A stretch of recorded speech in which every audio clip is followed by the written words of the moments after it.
ब्रह्मा गुरु विष्णु गुरुदेवो महेश्वर गुरु साक्षात् परब्रह्म तस्मै श्री गुरुवे नमः।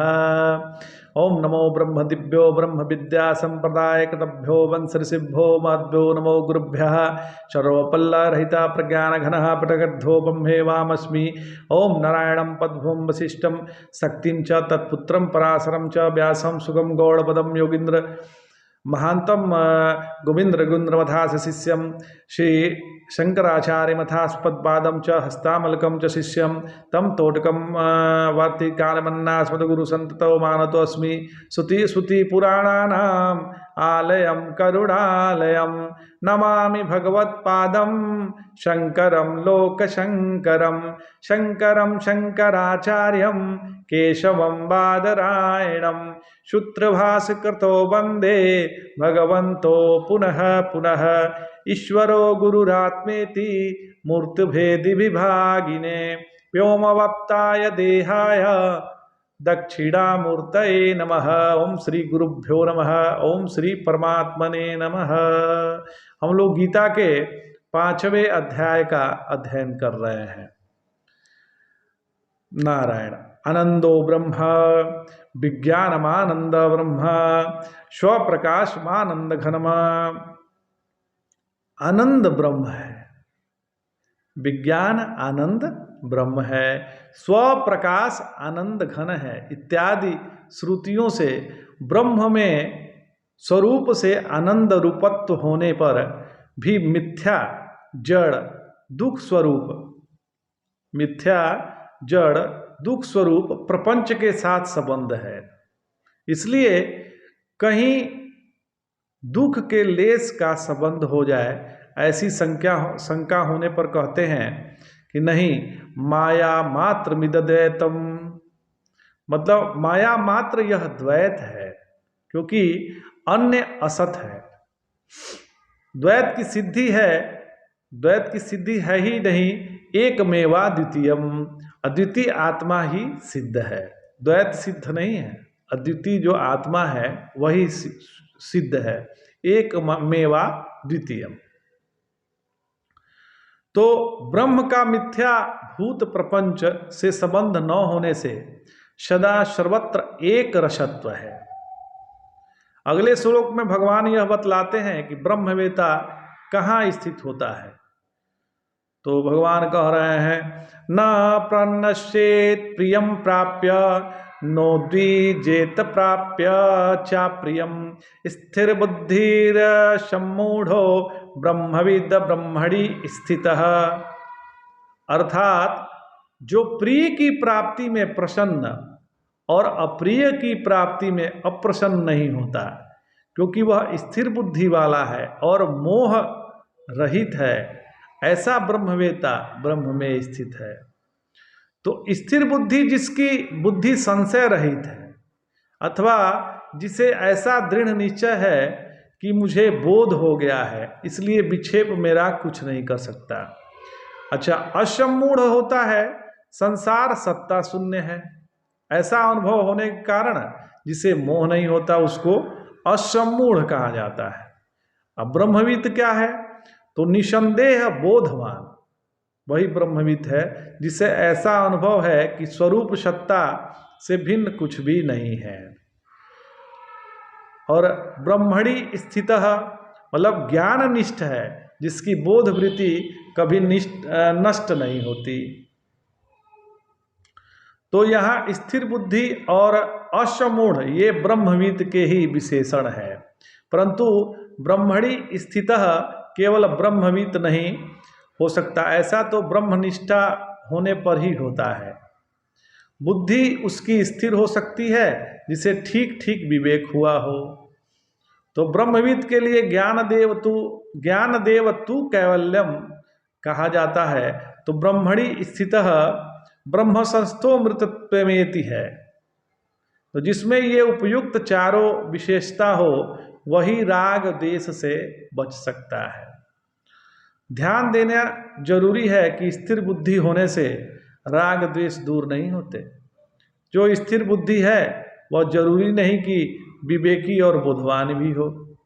वैसे ही असमूढ़ तो विवेकी होता है परंतु ब्रह्मविद तो हो यह कहा नहीं जा सकता, तथा केवल ब्रह्मविद होने से राग द्वेष दूर नहीं हो जाते, उन्हें ब्रह्मनिष्ठ भी होना चाहिए। अतः यह चारों विशेषताएं उत्तरोत्तर श्रेष्ठ हैं। इससे सिद्ध हुआ कि राग द्वेष की निवृत्ति के लिए बोध के पश्चात बोधनिष्ठ होना भी परम आवश्यक है। इसमें से स्थिर बुद्धि, असम्मूढ़ और ब्रह्मविद ये तीन लक्षण जो गृहस्थ में भी हो सकते हैं, परंतु उसके लिए ब्रह्मणी स्थित होना कठिन है। तो अब प्रश्न ये उठता है कि ज्ञान और अज्ञान में क्या अंतर है, और वास्तव में ज्ञान निष्ठा क्या है? तो उत्तर यह है कि ज्ञान निर्विकल्प स्वरूप है और ज्ञान निष्ठा निर्विकल्प अवस्था है। दोनों में अंतर यह है कि ज्ञान में तदकार वृत्ति नहीं रहती है और ज्ञान निष्ठा में रहती है, क्योंकि ज्ञान निष्ठा ज्ञानी में होती है और ज्ञानी देह दृष्टि से कहा जाता है। ज्ञान तो स्वरूप ही है और जो कुछ है स्वरूप ही है, इसका नाम ज्ञान निष्ठा है। तो ज्ञान निष्ठा का उपदेश जिज्ञासु के लिए है, जिससे जब तक प्रतीति है वह अभ्यास करता रहे। वास्तव में तो ज्ञान के साथ किसी का संबंध नहीं है, और जब संबंध नहीं है तो निष्ठा किसके किस में रहेगी? तो अब प्रश्न यह उठ रहा है कि जब स्वयं ब्रह्म ही है तो फिर ब्रह्म में उसकी स्थिति क्या होगी? तो उत्तर यह है कि यद्यपि ज्ञान होने पर उसमें कोई अभ्यास की अपेक्षा नहीं है, क्योंकि ज्ञान देव तु कैवल्यम इत्यादि स्पष्ट प्रमाण है। तथापि जीवन मुक्ति के विलक्षण सुख के लिए अभ्यास किया जाता है। तो सुख क्या है वह अगले श्लोक में भगवान बतलाते हैं।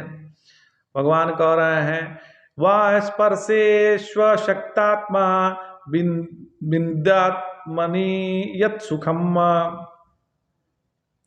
स ब्रह्म योग युक्तात्मा सुखमक्षयोमा श्रुते।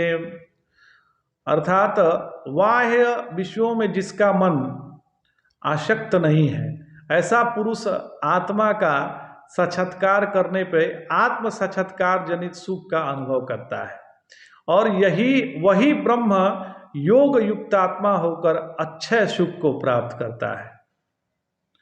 जो हमारी इंद्रियों द्वारा सुने या समझे जाते हैं वे सब विषय बाह्य कहलाते हैं, जैसे स्वर्गादि सुने हुए विषय हैं और शब्दादि अनुभव किए हुए हैं। ये दोनों ही प्रकार के विषय बाह्य हैं। ऐसे बाह्य विषयों पे जिनकी आसक्ति नहीं है तथा जो ब्रह्म योग से युक्त चित्त है वही बाह्य स्पर्शों में अनासक्त हो सकता है और वही अच्छे सुख को भोग सकता है।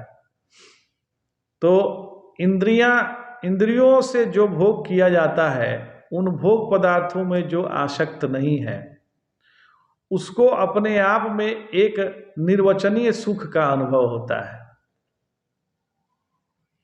और यदि कोई ब्रह्म विद्या संपन्न है, उस यति को बाह्य स्पर्श मिले ना मिले वह बाह्य स्पर्श से मुक्त होकर परमानंद का अनुभव करता है, क्योंकि ब्रह्म संस्पर्श में बड़ा सुख है और वह अच्छे सुख ब्रह्म योग युक्त आत्मा को हर अवस्था में मिलता रहता है।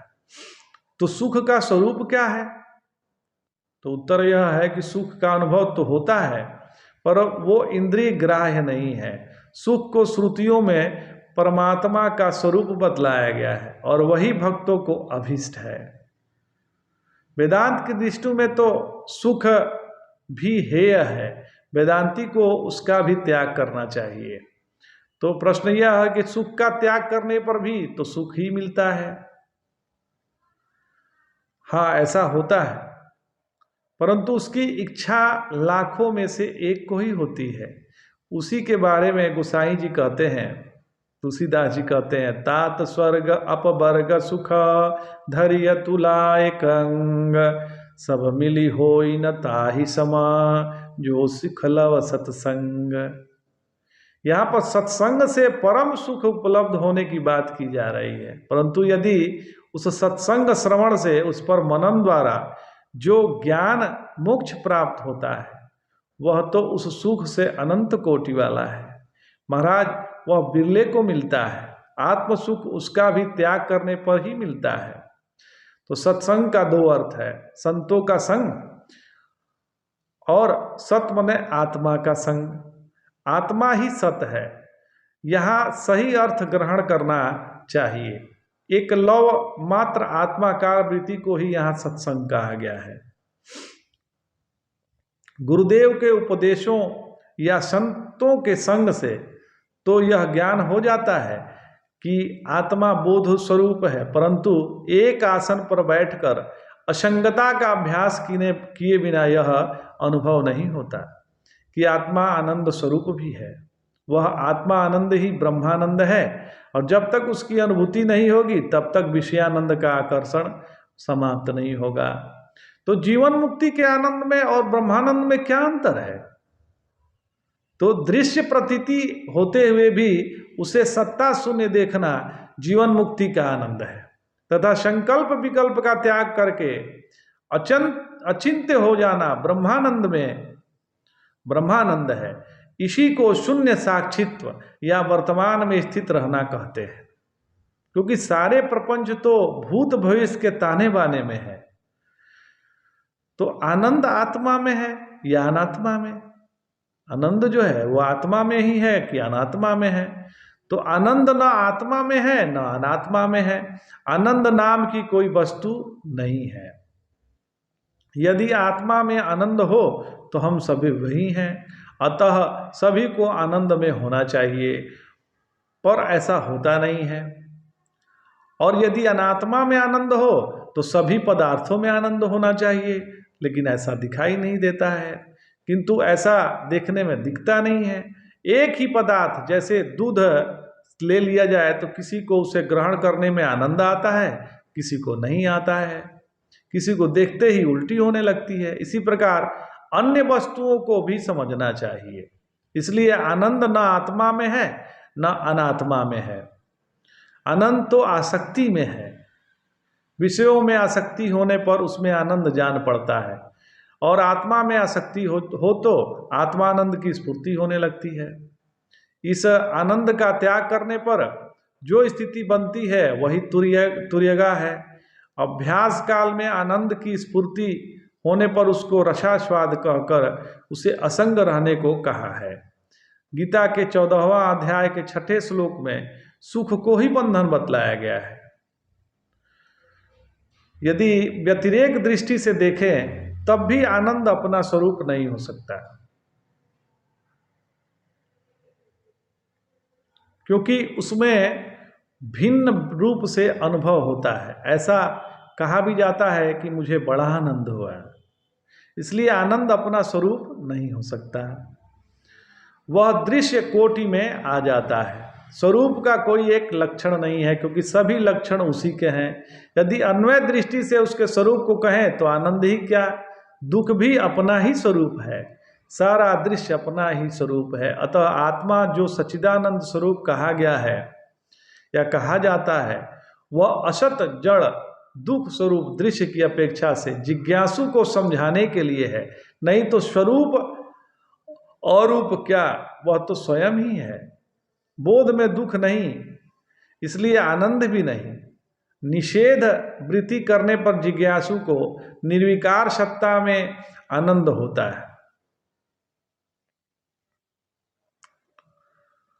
तो स्वरूप इससे भिन्न इसका साक्षी है। ज्ञान में जो आनंद आता है वह जिज्ञासु का आनंद है, बोधवान का नहीं, क्योंकि जिज्ञासु ने अपना जीवत्व को पूर्णतया मिटाया नहीं है, इसलिए उसे आनंद जान पड़ता है। तो गुरुजी से एक लोग पूछे कि हे भगवान, मैं तो सच्चिदानंद था, तो मुझ में यह असत जड़ दुख कहाँ से आ गया? तो उत्तर यह है, गुरुदेव भगवान ने उत्तर देते हुए कहा कि आप यह प्रश्न पूर्ण बैठकर कर रहे हैं या परिच्छिन्न से कर रहे हैं। यदि पूर्ण से बैठकर कर रहे हैं तो यह प्रश्न ही नहीं बनता, क्योंकि जब तक वृत्ति है तब तक पूर्णता नहीं होती। पूर्ण में कोई वृत्ति नहीं है। आप जो कहते हैं कि आज बहुत आनंद आया, वह बिना वृत्ति के संभव नहीं है। इसलिए ज्ञानी का कोई आनंद नहीं होता। यह आनंद का निषेध राग वृत्ति हटाने के लिए है। यदि आत्मा में राग हो तो वह भी चित्त की एक स्थिति होने के कारण ठीक नहीं है। तो आज इतना ही। जय जय शंकर, हर हर शंकर।